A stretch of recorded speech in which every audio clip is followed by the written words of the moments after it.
Em 1981, ela fundou a produtora Enug Barijô Comunicações, responsável pela metade do conteúdo que deu origem ao acervo Cultne, é uma das coordenadoras internacionais do Festival do Rio desde a criação em 1999. É a curadora da mostra Fronteiras do festival. Eu tenho a honra de receber a documentarista Vicky Buckbeck. Falei certo? Prazer enorme de receber aqui. E para a gente começar o nosso papo, vamos lá ver um pouquinho aí desse teu maravilhoso trabalho.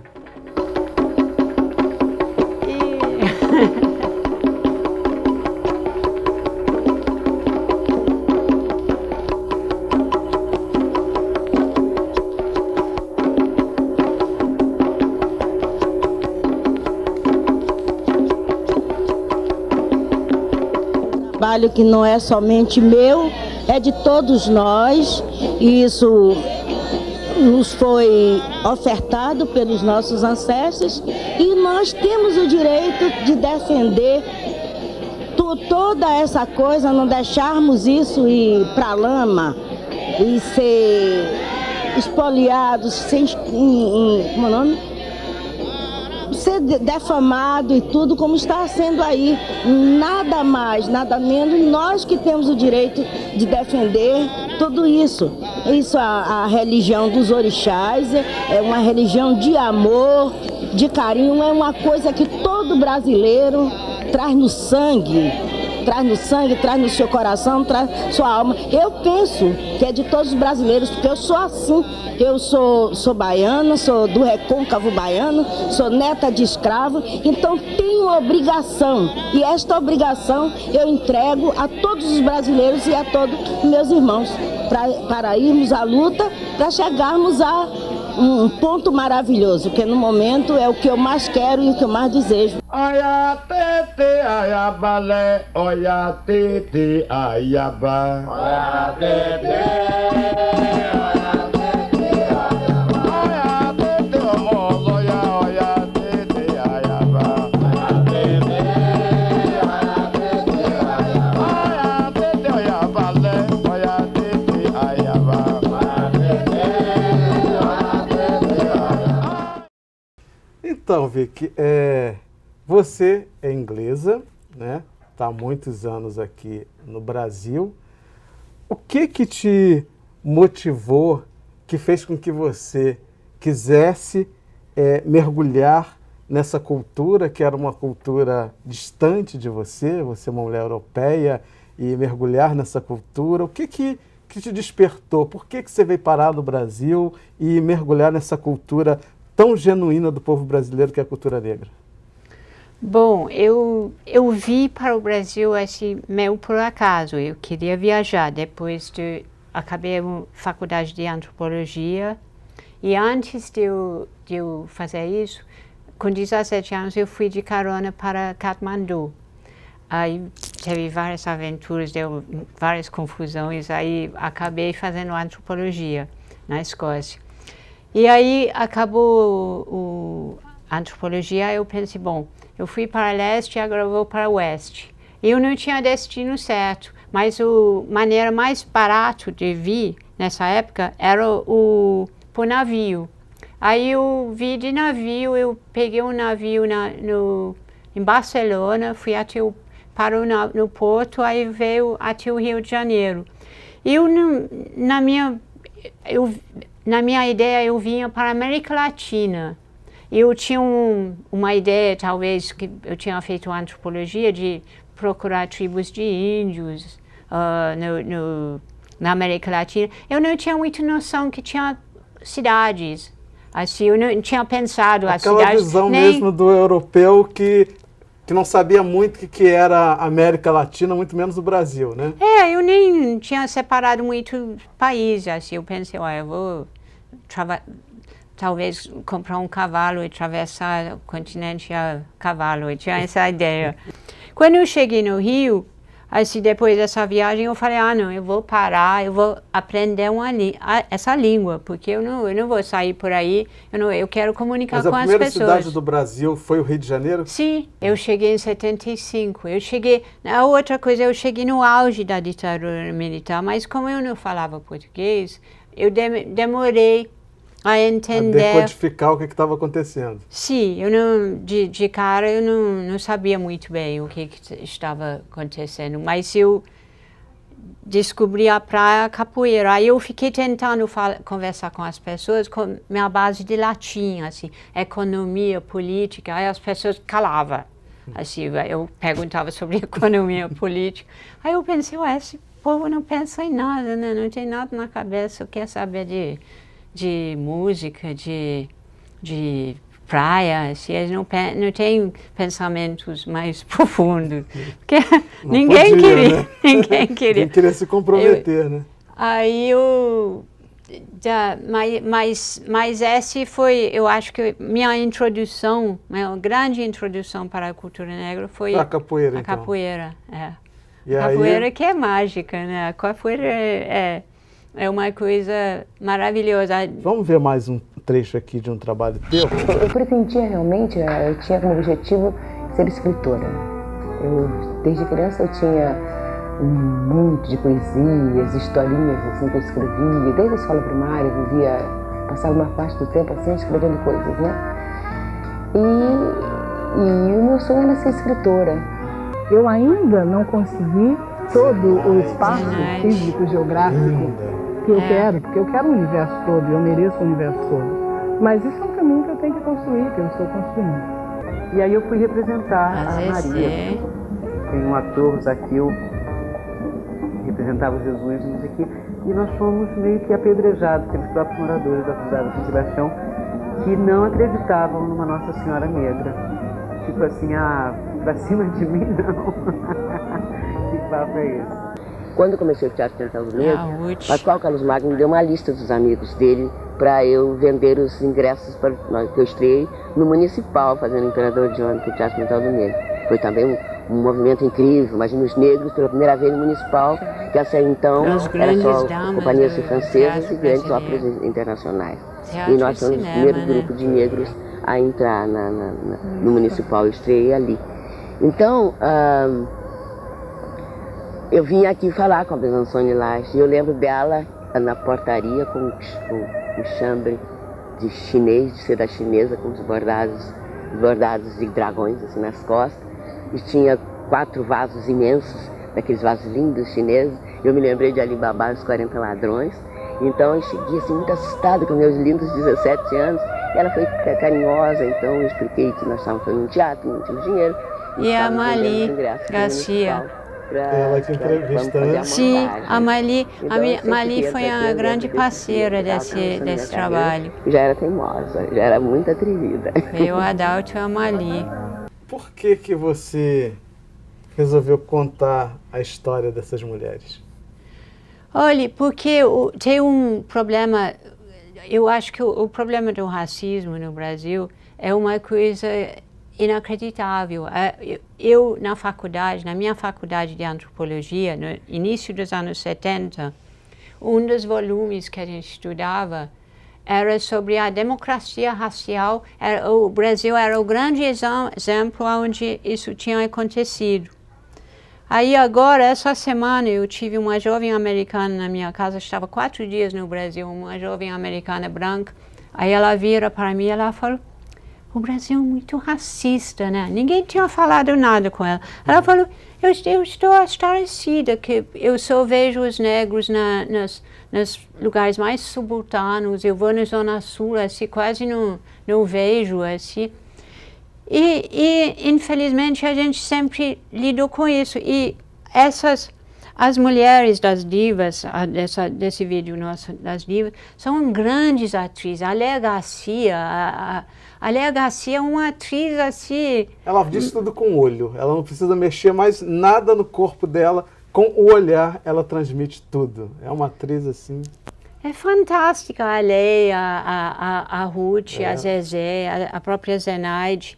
E E a Luísa Maranhão, que a gente não conseguiu achar, mas que tem muitos... A gente não achou ela para entrevistar, mas tem muito trecho dela nos filmes do cinema novo, que ela é fantástica também. Eu acho que ela se decepcionou com a história com a posição das atrizes aqui. Parece que ela foi para a Itália, ninguém sabia dela mais. Mas se você pensa na dramaturgia brasileira, no cinema, se você pensa uma Léa Garcia, uma Fernanda Montenegro, assim você vê a posição relativa de cada um. Adoro Fernanda Montenegro, é uma tremenda atriz. É uma grande atriz. Mas Ruth e Léa Garcia também são grandes atrizes. Da mesma altura. E o que acontece? Aí a gente pergunta, o que acontece? Como que isso se dá? Como elas são invisibilizadas, né? Como que elas são descartadas, né? Porque o mercado não absorve, o mercado não as reconhece como tal. Sim. É como o primeiro vídeo que você mostrou, a grande Mai Beata, que a Mai Beata é uma tremenda personalidade da cultura brasileira. Agora, como que pode, hoje em dia, em 2016, tem terreiro sendo destruído no Brasil? Assim, parece que a gente voltou ao século XIX. No século XIX, os terreiros eram destruídos por causa do racismo, era ainda o legado colonial. Mas hoje a gente, assim, supostamente esclarecido, assim, e acontece isso. Vou fazer um pequeno intervalo, né? E a gente vai continuar com esse papo. Olha, vou para o intervalo, mas é rapidinho, já estou de volta. Não sai daí não, hein?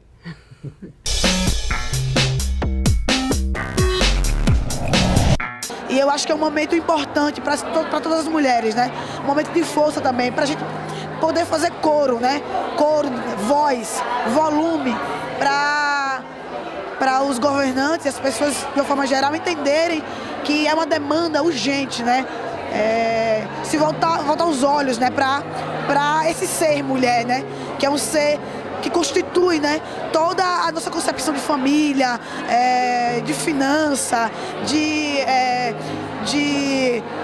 ancestralidade também, de pureza, de inteligência, né?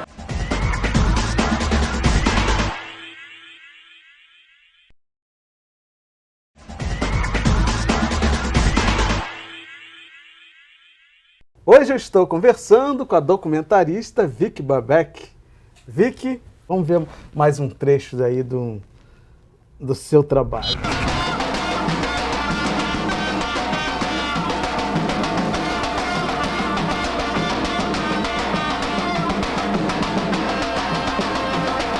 Ser escultor no Olodum, em primeiro lugar, é uma honra. E segundo, é você partilhar de toda a ideologia, né? De toda a ideologia política, social, cultural, que tem como linha, né, de pensamento o Grupo Cultural Afro, o Bloco Afro, o Olodum.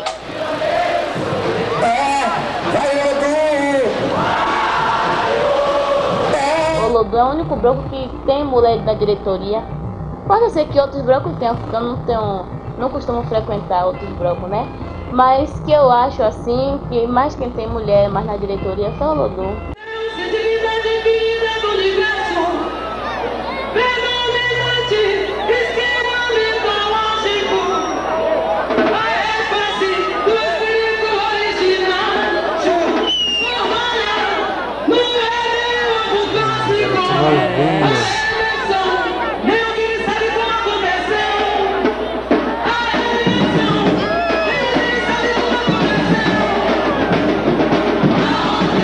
Somos muito ousados, eu acho que Tita Lopes, Billy, o Wilson, Marcelo Gentil, Petu, Cristina, Nego, é uma ousadia que o sistema brasileiro nem imagina como é que esses negros, esses poucos negros, podem perceber um país justo, igualitário, né, e com a divisão social desses bens para todo mundo a partir do nada. A gente não tem nada, mas nós estamos na aventura. Agora é impressionante que, apesar de tudo, a capacidade de resistir, isso te chamou atenção em algum momento? Essa capacidade que o negro brasileiro tem de se reinventar, de resistir e de manter a sua cultura, a sua identidade nesse mundo completamente adverso?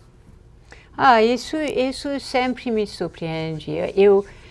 Porque uma das grandes riquezas do Brasil, a maior riqueza do Brasil, né, é a cultura negra e a cultura indígena, que são sempre desprezados, mas é o que leva E o interessante é que, às vezes, quando você encontra o elite brasileiro estudando fora, eles dizem, eu tenho que fazer uma feijoada, eu tenho que escutar um samba. E de onde vem isso?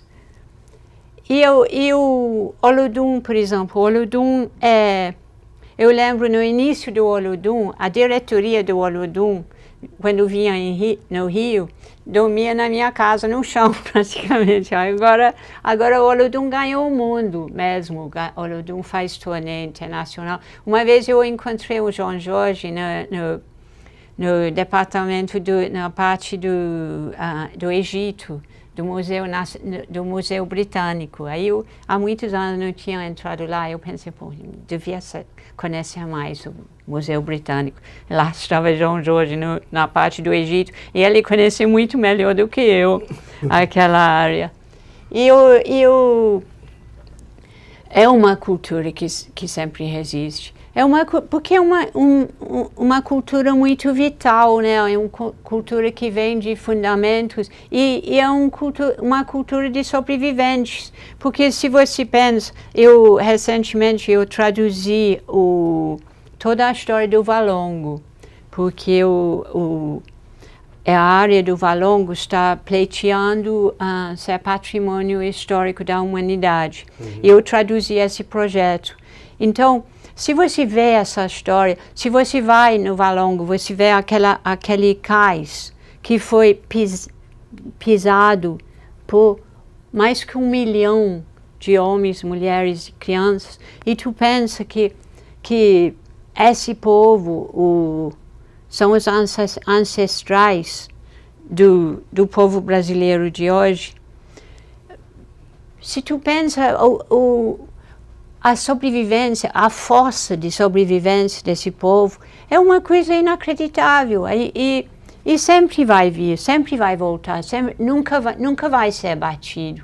Eu lembro que a gente fez na marcha, por exemplo, todas as reivindicações do movimento negro dos anos 80, de ter aula de história africana e de história afro-brasileira nas escolas, a estátua do Zumbi, o Dia Nacional da Consciência Negra. Isso tudo foi reivindicação que a gente batalhou, não foi uma coisa que veio assim de graça. Com certeza. Foi toda uma luta das pessoas. Então foi uma construção do movimento negro organizado, né? Sim. Sim. Essas políticas que hoje nós temos aí, cotas para negros na universidade, essas políticas de ação afirmativa, na verdade, foi tudo uma construção de anos e anos do movimento negro organizado. Claro. Então e você testemunha ocular porque esteve lá no movimento negro esses anos todos lutando, né?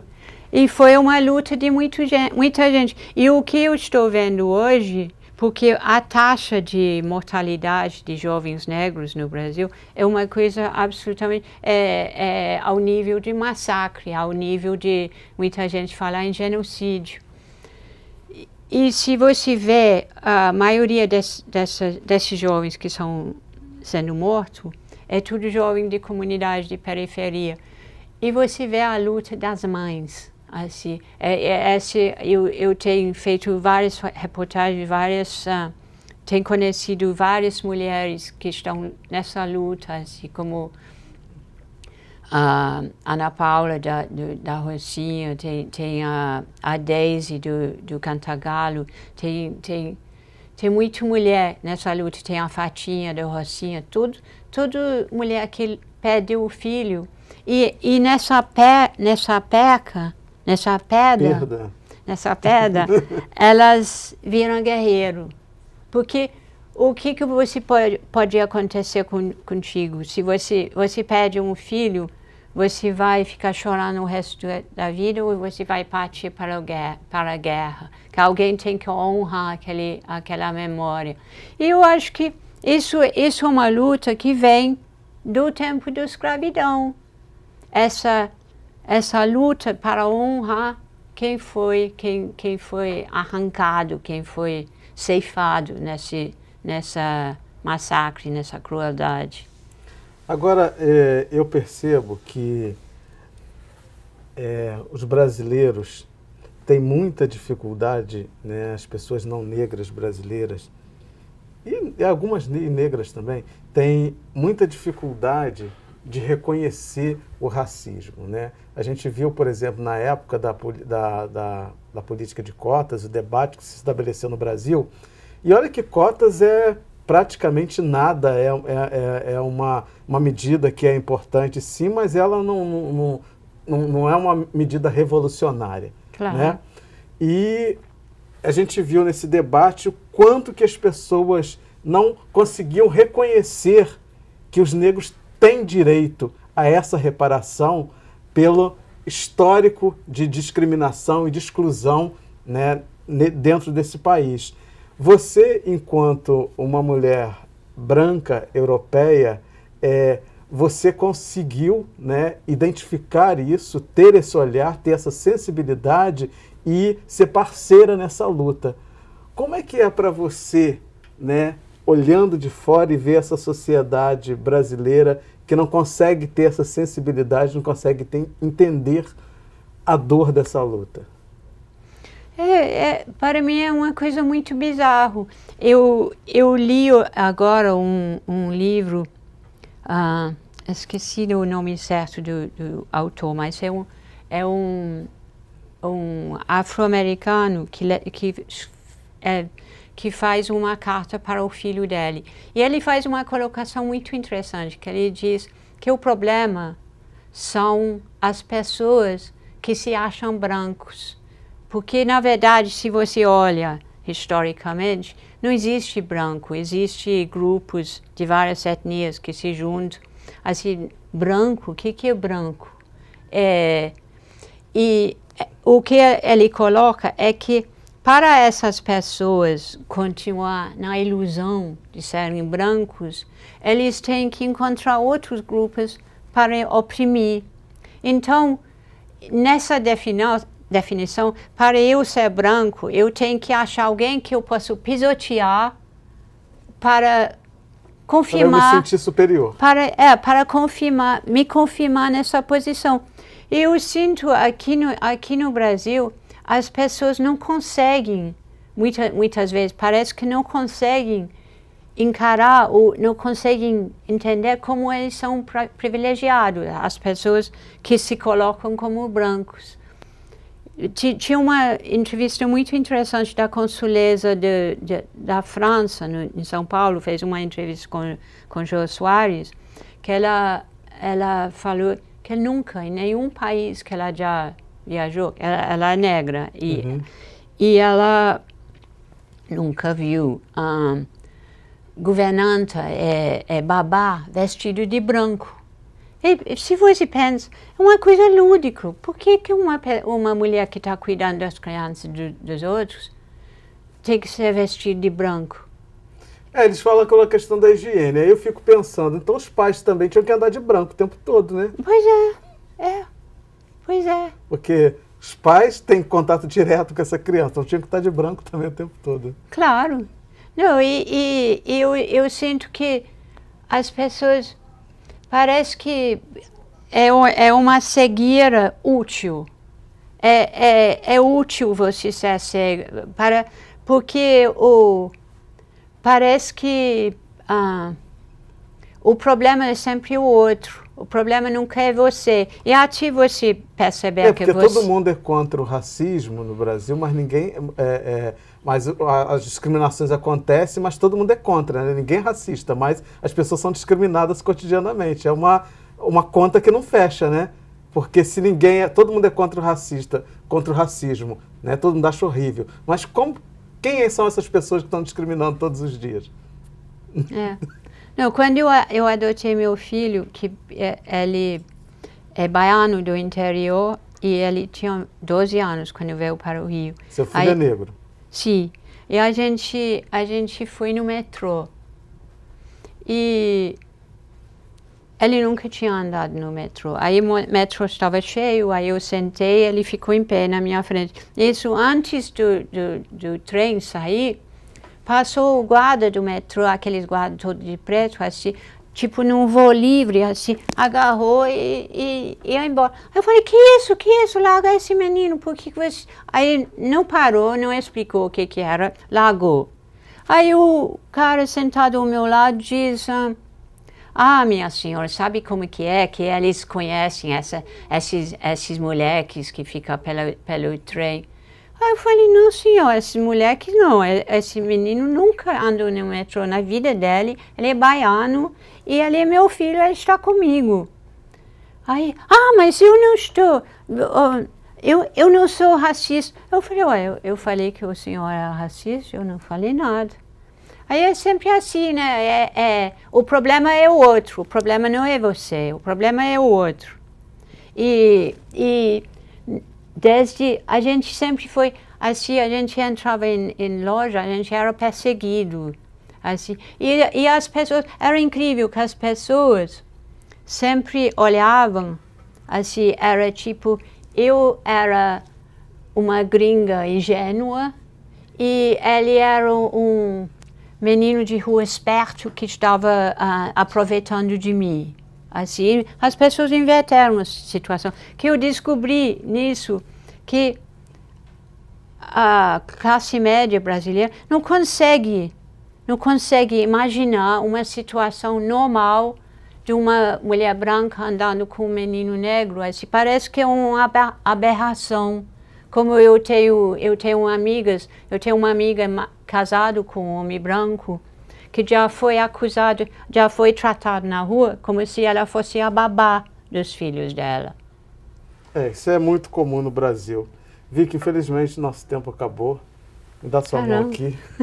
Eu queria te agradecer muito por ter vindo e te agradecer muito pela contribuição que você tem dado esses anos todos. Se hoje nós estamos aqui fazendo coaching na TV, você é a grande responsável por isso, porque grande parte desse acervo foi feito por você e seus pares. Então, muito obrigado por estar no Brasil, por existir e por ter abraçado essa luta. Muito obrigado por tudo. Muito obrigado.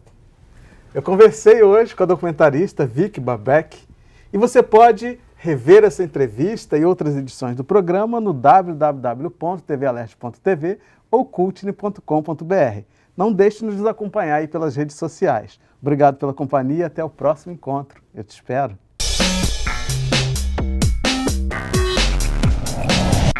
Precisamos de você. Em nome, sabe do quê? De identidades saudáveis das nossas crianças negras. Em nome do fortalecimento, do empoderamento de nós, mulheres negras. Em nome de justiça. Em nome dos direitos humanos. Você precisa estar aqui conosco, fazer parte dessa história. Porque estamos escrevendo histórias. Somos protagonistas.